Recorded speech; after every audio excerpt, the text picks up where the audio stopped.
the right team members are going to find a way to at least give you a heads up. Correct. And at least communicate in some way.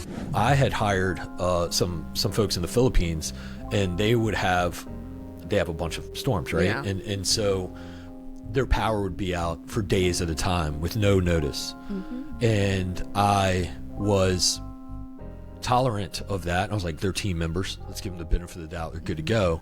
And then the next week, their power would be out for a couple of days, right? No notice. And I'd be like, look, they have it really rough over there. I'm giving them the benefit of the doubt, etc. It took me a while, but because I just trust people are going to be team players, which is probably, I've learned to get a little tougher in that aspect, in that regard. But it turns out that I was massively getting played.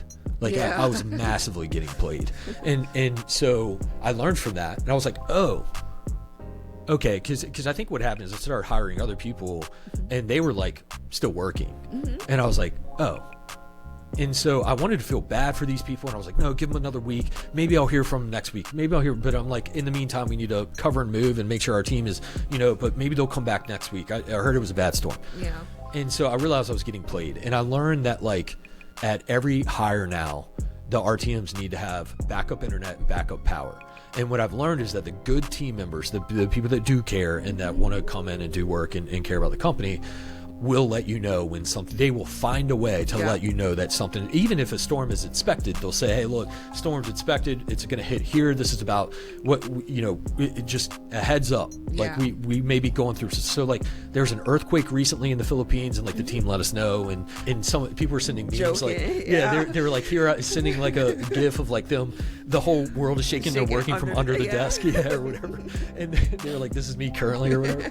And then everyone was checking in on them and making sure they were safe. And a lesson for business owners out there is you can easily get played. It's easy to get played, but if you find the right, I had to learn to put the right checks and balances in place to where I wasn't micromanaging, I wasn't demanding too much, but I also needed to realize it is common, especially in the Philippines, for people to have backup internet, backup power.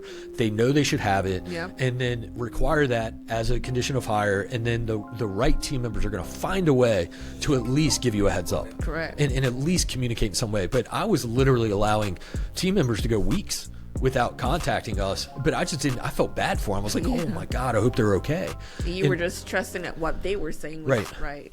And so fortunately we have an awesome team now that anything's going on. And even in the Philippines, they are meeting up and going and partying over the weekends together, where they didn't know each other before. So they work for a company across the world, got to know each other, and now they're hanging out and know each other's families and stuff like that in the Philippines, which is awesome. So